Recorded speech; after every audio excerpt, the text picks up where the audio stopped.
Hello, I'm Steven. And I'm Steve. Welcome to Cherry Knoll Whiskey Reviews. Today we're going to be taking a look at Baker's 7. What can you tell me about Baker's 7? Because I know nothing about it. I just know that I have friends with the last name Baker, and they are very, very against alcohol. So Okay, so these are the probably, opposite of probably different those Bakers. families, I'd assume. Yes. Essentially, I know that it's a well-known bourbon. Okay. I've had it once or twice before when I've gone out to dinner, fancy places. Amazing. I would say it's one of the quintessential bourbons that, like, when a lot of people think bourbon, this is what it is. Interesting. Those are the flavors you're going to find, and it's just going to be what you're looking at when you think bourbon. Except it is single barrel and at 107 proof. 107 proof, 53.5% alcohol. Aged for One 7 weird years. thing, yeah, this is weird because it just says 7 years minimum. It doesn't say anything about aged for 7 years minimum. So is that is that just implied that that's the age, or let's see. This is 7 years and 2 months. There we go. So it's a minimum of 7 years, right? But it can go over. Right. Just for anyone's specific records or anything, this is Warehouse CL-P. Ah, yes. And then it's got a serial number, but it doesn't have a barrel number. Barrel number or something. So date barreled. Right. Fancy. Date barreled is 05/2014. It's like 7 years ago. Yeah. It's actually a little bit over. Yeah. But what do you say we crack this thing open and give it a try? Oh no, this one does not. No, it's got a little thing. Does it? Yeah. Oh yeah. Those things always give me trouble though. We'll spend 10 minutes here talking because I won't be able to get this. It's alright, this is fun to watch. I could do that thing when I'm editing where I just slowly zoom in on... Oh, that's cheating. Come on. I think I've done this most of the time. Yeah. Just because it does give me so much trouble. Yeah.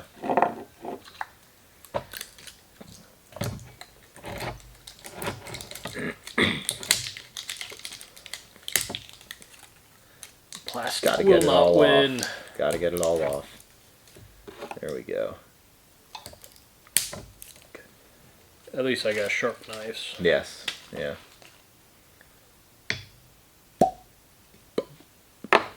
Good cord pop. Yeah. So now, what I do know is that they recently changed their bottle, I think. Oh. Because in 2020 or 2021, I bought another one, and it's more like a wine bottle shape. Okay. If you've ever seen Booker's bottle, so a little bit more of that wine shape to it. But this new, cork and top and bottle, it looks very modern, and I kind of like it. I like it too. Typically, I don't like modern-looking things, especially in architecture, but that bottle is attractive. I'm a sucker for good branding and marketing and just everything that goes into that, and so this is a very appealing bottle. The only thing that they could have done to get me to buy it even more so was put in a wood box, even if it was like a 2-cent cost to them. Wood box that looked like they took pallets and threw it together. I think that would kind of get me, even though... How much did you pay for this? I think like $60. Okay. So yeah, that warrants a box. I've never really spent a ton of money on Baker's because I just seem to always find it at a good price when I'm looking for it, and then I'm like, oh yes, okay, I will take that. Wow. That is a caramel bomb Yeah. for me. Like, Yeah. just straight. Like, I opened a Werther's Original Yeah. and just Like stuck it up my nose. You're cooking caramel on the stove right now, like you're boiling down the sugar and everything, and that candy smell is in the air. For sure. It's just all caramel. There's nothing else to say. No, so For me at least. for me, there's the upfront ethanol, but it's not like overpowering. But Yeah. there is ethanol nosing in Yeah. the very beginning. Then it goes to cherry, which is a very light cherry, into caramel, into like some darker chocolatey notes. Your nose is just so refined. I think after we start going through a few of these bottles, you'll start to pick things up. I hope so. Yeah. That last sniff smelled less like caramel and more just like generic hard candy, like just a kind of like sweet, no flavor, like just generic sugary candy. There's definitely sweetness on this. Yeah. Yeah, when you really start digging that sweetness, you can tell that it's a corn sweetness. Mm-hmm.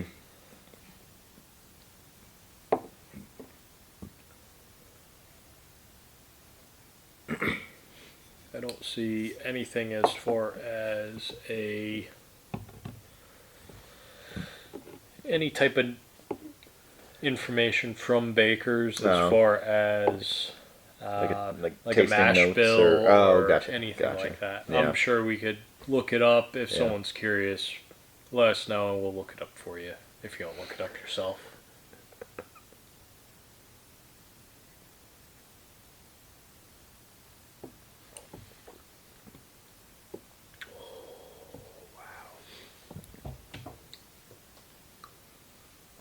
That's good. Really good.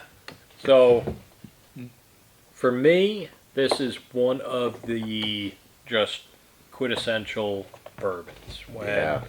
When I'm thinking to myself, I want to just sip a really good bourbon, I look for either a Baker 7 or a Blanton's. And both of those are my just bourbons. It reminds me a lot of the red label balcones. Balcones? Balcones? However you say it. Cajones? I think it's Balcones. Balcones. Sure. I'm not from Texas, so. It like that's what it reminds me of, because I'm drinking through a bottle of that now. Drinking through it and you don't bring it for review? I didn't know we were gonna do this. Next time, I'll make sure he brings it for you guys. I'm surprised you don't have it. Yeah, I'm surprised it's not just sitting right there. I actually have not seen many of the red label Balcones. Really?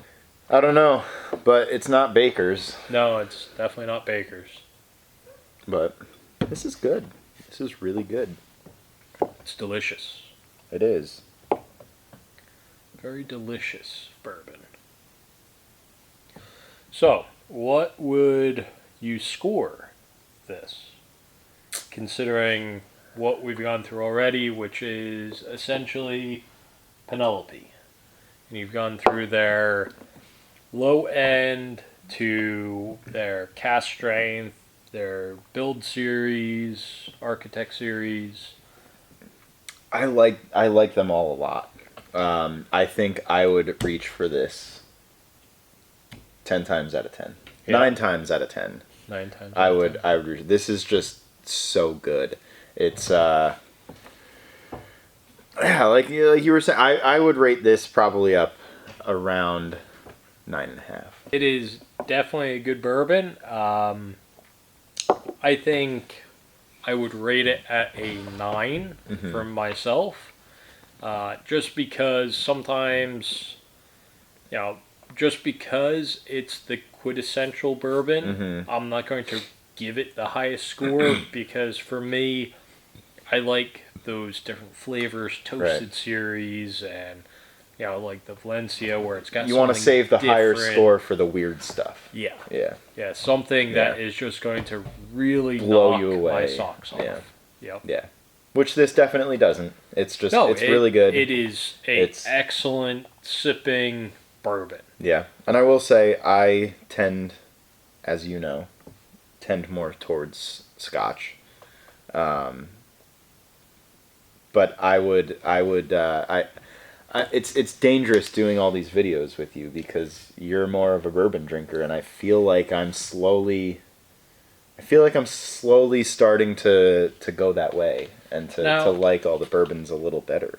Now, I am not strictly a bourbon guy. I am a whiskey guy.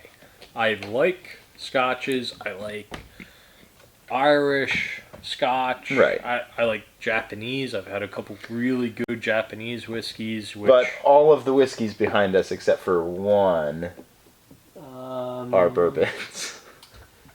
Yes. Yeah. Two, actually. Two?